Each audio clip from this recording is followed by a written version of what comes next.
दुर्गा माँ तुम आ गई, हरने को हर पाप, संभव सब कुछ आपको, तेरा अतुलित ताप।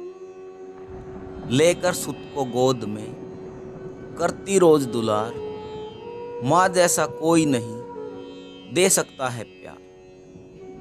तो आज हम आपके लिए लेकर आए हैं माता तारा रानी की कथा। माता के जगराते में महारानी तारा देवी की कथा कहने व सुनने की परंपरा प्राचीन काल से चली आई है। बिना इस कथा के जागरण को संपूर्ण नहीं माना जाता है। यद्यपि पुराणों या ऐतिहासिक पुस्तकों में कोई उल्लेख नहीं है, तथापि माता के प्रत्येक जागरण में इसको सम्मिलित करने का परंपरागत विधान है। तो माता तारा रानी की कथा इस प्रकार है। राजा स्पर्शमा भगवती का पुजारी था। दिन रात वह महामाई की पूजा आराधना करता था।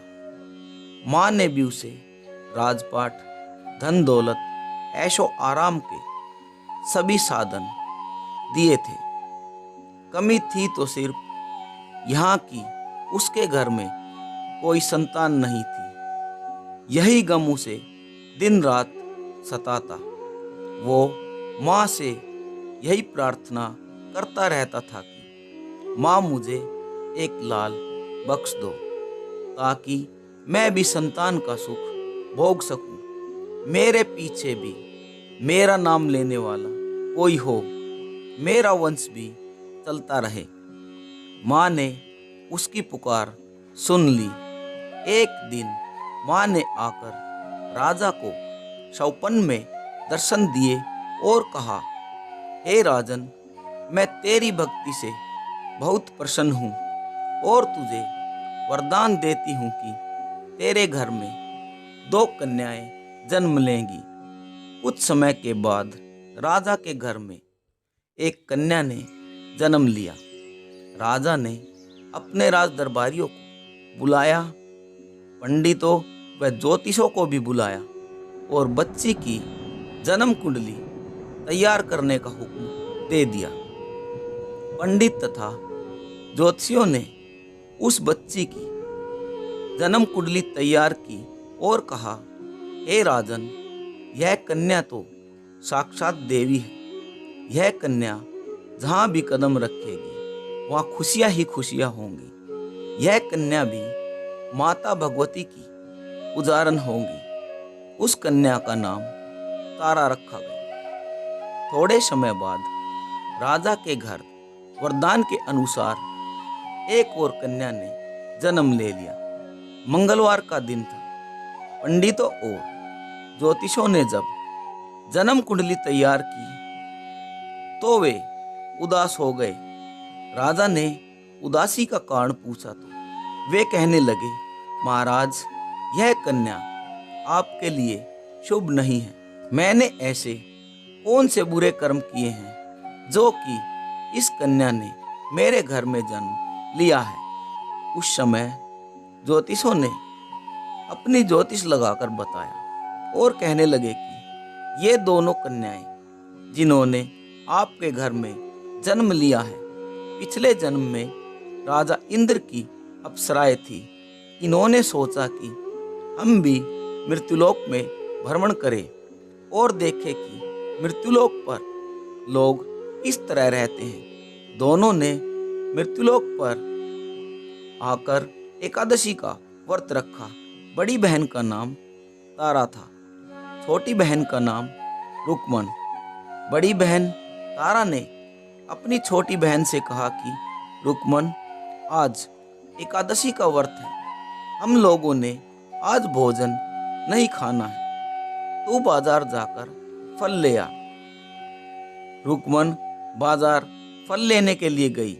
वहां उसने मछली के पकोड़े बनते देख लिए। उसने अपने पैसों के तो पकोड़े खा लिए तथा तारा के लिए फल लेकर वापस आ गई। फल उसने तारा को दे दिए।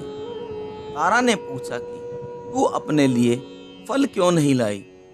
तो रुक्मन ने बताया कि उसने मछली के पकोड़े खा लिए हैं। उसी वक्त तारा ने उसे श्राप दिया, जा नीच, तूने एकादशी के दिन मांस खाया है, नीच कर्म किया है, जा मैं तुझे श्राप देती हूँ, तू नीचों की जूनी पाए, छिपकली बनकर सारी उम्र मांस ही कीड़े मकोड़े खाती रहे। उसी शहर में एक ऋषि गुरु गोरख अपने शिष्यों के साथ रहते थे। उनके शिष्यों में एक चेला तेज स्वभाव का तथा बहुत घमंडी था। एक दिन वो घमंडी शिष्य पानी का कमंडल भरकर खुले स्थान में एकांत में जाकर तपस्या पर बैठ गया। वो अपनी तपस्या में लीन था। उसी समय उधर से एक प्यासी कपिला गाय आ गई। उस ऋषि के पास बड़े कमंडल में पानी पीने के लिए गाय ने मुंह डाला और सारा पानी पी गई। जब कपिला गाय ने मुंह बाहर निकाला तो खाली कमंडल की आवाज सुनकर उस ऋषि की समाधि टूट गई। उसने देखा कि गाय ने सारा पानी पी लिया था। ऋषि ने गुस्से में आ उस कपिला गाय को बहुत बुरी तरह चिमटे से मारा। वह गाय लहूलुहान हो गई। यह खबर गुरु गोरख को मिली। उन्होंने जब कपिला गाय की हालत देखी तो उस ऋषि को बहुत बुरा भला कहा और उसी वक्त आश्रम से बाहर निकाल दिया। गुरु गोरख ने गाय माता पर किए गए पाप से छुटकारा पाने के लिए कुछ समय बाद एक यज्ञ रचाया। इस यज्ञ का पता उस शिष्य को भी चल गया था जिसने कपिला गाय को बहुत मारा था। उसने सोचा कि वह अपने अपमान का बदला जरूर लेगा। यज्ञ शुरू हो गया। उस चेले ने एक पक्षी का रूप धारण कर लिया और चोंच में सर्प लेकर भंडारे में फेंक दिया, जिसका किसी को भी पता न चला। एक छिपकली जो पिछले जन्म में तारा देवी की छोटी बहन थी तथा बहन के श्राप को स्वीकार कर छिपकली बनी थी, सर्प का भंडारे में गिरना देख रही थी। उसे त्याग व परोपकार की शिक्षा अब तक याद थी। वह भंडारा होने तक घर की दीवार पर चिपकी समय की प्रतीक्षा करती रही। कई लोगों के प्राण बचाने हेतु उसने अपने प्राण न्यौछावर कर लेने का मन ही मन निश्चय किया। अब खीर भंडारे में दी जाने वाली थी। बांटने वालों की आंखों के सामने वह छिपकली दीवार से कूदकर कढ़ाई में जा गिरी। नादान लोग छिपकली को बुरा भला कहते हुए खीर की कढ़ाई को खाली करने लगे। उन्होंने उसमें मरे हुए सांप को देखा। तब सबको मालूम हुआ कि छिपकली ने अपने प्राण देकर उन सबके प्राणों की रक्षा की है। उपस्थित सभी सज्जनों और देवताओं ने उस छिपकली के लिए प्रार्थना की कि उसे सब योनियों में से उत्तम मनुष्य जन्म प्राप्त होगा तथा अंत में वह मोक्ष को प्राप्त कर लेगी। तीसरे जन्म में वह छिपकली राजा स्पर्श के घर कन्या रूप में जन्मी। दूसरी बहन तारा देवी ने फिर मनुष्य जन्म लेकर तारामती नाम से अयोध्या के प्रतापी राजा हरिश्चंद्र के साथ विवाह किया। राजा स्पर्श ने ज्योतिषियों से कन्या की कुंडली बनवाई और ज्योतिषियों ने राजा को बताया कि कन्या आपके लिए हानिकारक सिद्ध होगी, शकुन ठीक नहीं है, अतः आप इसे मरवा दीजिए। राजा बोले, लड़की को मारने का पाप तो बहुत बड़ा होता है, मैं उस पाप का अभागी नहीं बन सकता।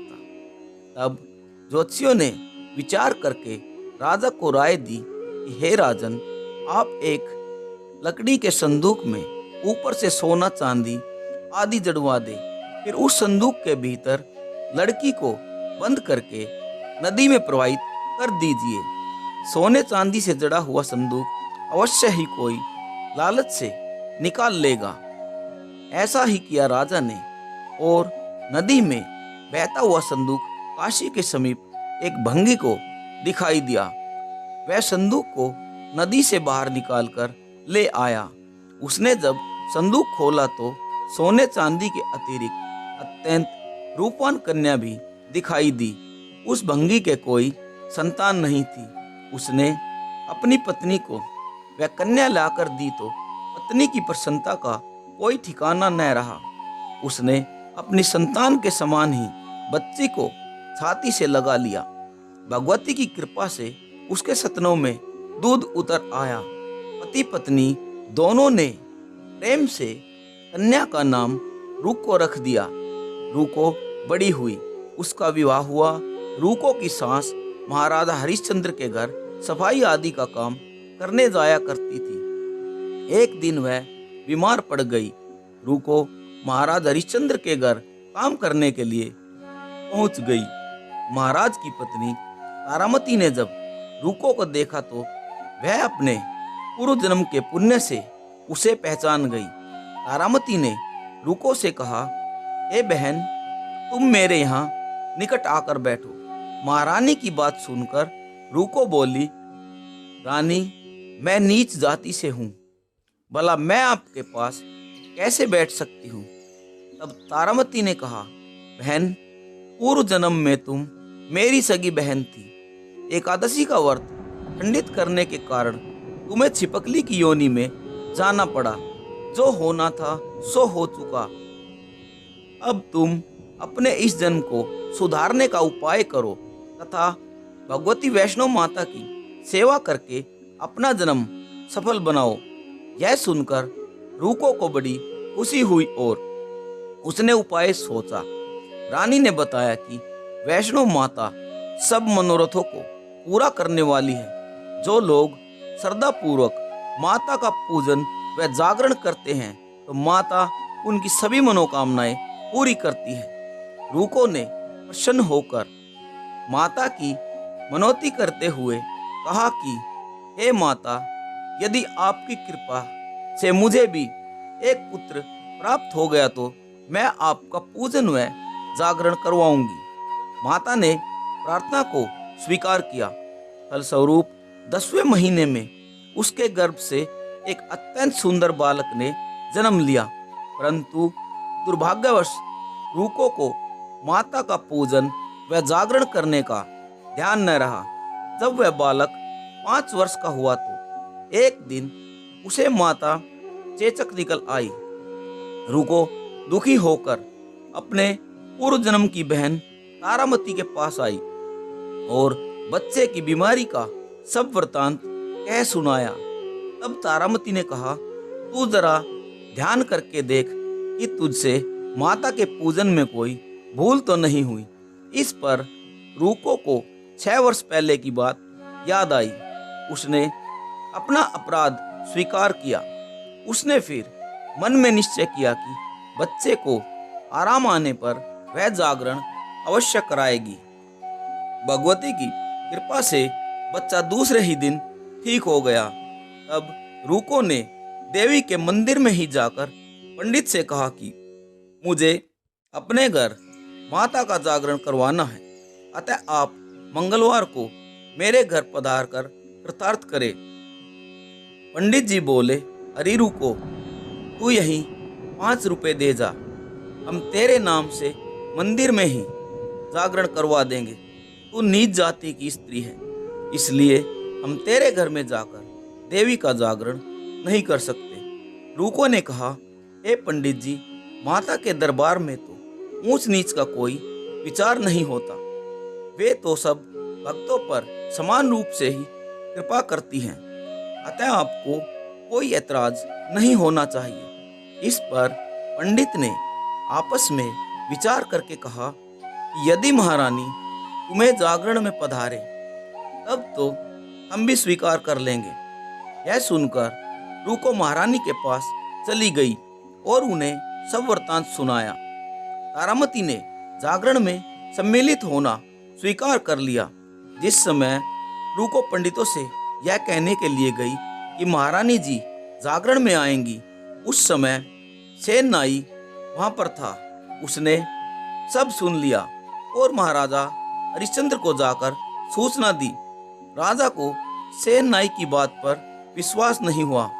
महारानी भंगियों के घर जागरण में नहीं जा सकती। फिर भी परीक्षा लेने के लिए उसने रात को अपनी उंगली पर थोड़ा सा चीरा लगा लिया, जिससे उसे नींद न आए। रानी तारामती ने देखा कि जागरण का समय हो रहा है, परंतु महाराज को नींद ही नहीं आ रही, तो उसने माता वैष्णो देवी से मन ही मन प्रार्थना कर कहा कि हे माता, आप किसी उपाय से राजा को सुला दे ताकि मैं जागरण में सम्मिलित हो सकूं। राजा को नींद आ गई। तारामती रोशनदान से रस्सा बांधकर महल से उतरी और रूको के घर जहां पहुंची, उस समय जल्दी के कारण रानी के हाथ से रेशमी रुमाल तथा पांव का एक कंगन रास्ते में ही गिर गया था। उधर थोड़ी देर बाद राजा हरिश्चंद्र की नींद खुल गई। वह भी रानी का पता लगाने के लिए निकल पड़े। उसने मार्ग में कंगन व रुमाल देख लिया। राजा ने दोनों चीजें रास्ते से उठाकर अपने पास रख ली और जहां जागरण हो रहा था वहां पर जा पहुंचे। वहां एक कोने में चुपचाप बैठकर दृश्य देखने लगे। जब जागरण समाप्त हुआ तो सबने माता की अरदास की। उसके बाद प्रसाद बांटा गया। रानी तारामती को जब प्रसाद मिला तो उसने प्रसाद को अपनी झोली में रख लिया। यह देख लोगों ने पूछा, आपने प्रसाद क्यों नहीं खाया? यदि आप नहीं खाएंगी तो कोई भी प्रसाद नहीं खाएगा। रानी बोली, तुमने प्रसाद दिया वह मैंने महाराज के लिए रख लिया, अब मुझे मेरा प्रसाद दे दो। अब की बार तारा ने प्रसाद खा लिया। इसके बाद सब भक्तों ने माँ का प्रसाद खाया। इस प्रकार जागरण समाप्त करके प्रसाद खाने के पश्चात रानी तारामती महल की तरफ चली। तब राजा ने आगे बढ़कर उनका रास्ता रोक लिया और कहा, तूने नीचों के घर का प्रसाद खा अपना धर्म भ्रष्ट कर लिया। अब मैं तुझे अपने घर में कैसे रखूं? तूने तो कुल की मर्यादा व प्रतिष्ठा का भी ध्यान नहीं रखा। जो प्रसाद तू अपनी झोली में मेरे लिए लाई है उसे खिला, मुझे भी तो तू अपवित्र करना चाहती है। ऐसा कहते हुए जब राजा ने झोली की ओर देखा तो भगवती की कृपा से प्रसाद के स्थान पर उसमें चंपा, गुलाब, गेंदे के फूल, कच्चे चावल और सुपारियां दिखाई दी। यह चमत्कार देख राजा आश्चर्यचकित रह गया। राजा हरिश्चंद्र रानी तारा को साथ ले महल में लौट आए। वहीं रानी ने ज्वाला मैया की शक्ति से बिना माचिस पत्थर की सहायता के राजा को अग्नि प्रज्वलित कर दिखा दी, जिसे देखकर राजा का आश्चर्य और बढ़ गया। रानी बोली, प्रत्यक्ष दर्शन पाने के लिए बहुत बड़ा त्याग होना चाहिए। यदि आप अपने पुत्र रोहिताशव की बलि दे सके तो आपको दुर्गा देवी के प्रत्यक्ष दर्शन प्राप्त होंगे। राजा के मन में तो देवी के दर्शन की लगन हो गई थी। राजा ने पुत्र मोह त्याग कर पुत्र का सिर देवी को अर्पण कर दिया। ऐसी सच्ची श्रद्धा और विश्वास देख दुर्गा माता सिंह पर सवार होकर उसी समय प्रकट हो गई और राजा हरिश्चंद्र दर्शन करके कृतार्थ हो गए। मरा हुआ पुत्र भी जीवित हो गया। चमत्कार देख राजा हरिश्चंद्र गदगद हो गए। उन्होंने विधि पूर्वक माता का पूजन करके अपने अपराधों की क्षमा मांगी। इसके बाद सुखी रहने का आशीर्वाद दे माता अंतर्ध्यान हो गई। राजा ने तारा रानी की भक्ति की प्रशंसा करते हुए कहा कि तारा, तुम्हारे आचरण से मैं अति प्रसन्न हूँ। मेरे धन्य भाग जो तुम मुझे पत्नी के रूप में प्राप्त हुई। सुख भोगने के पश्चात राजा हरिश्चंद्र रानी तारा और रुक्मण भंगिनी तीनों ही मनुष्य योनि से छुटकारा पाकर देवलोक को प्राप्त हुए। माता के जागरण में तारा रानी की कथा को जो मनुष्य भक्तिपूर्वक पढ़ता या सुनता है उसकी सभी मनोकामनाएं पूर्ण होती है, सुख समृद्धि बढ़ती है और शत्रुओं का नाश होता है। इस कथा के बिना माता का जागरण पूरा नहीं माना जाता। बोलिए साचे दरबार की जय।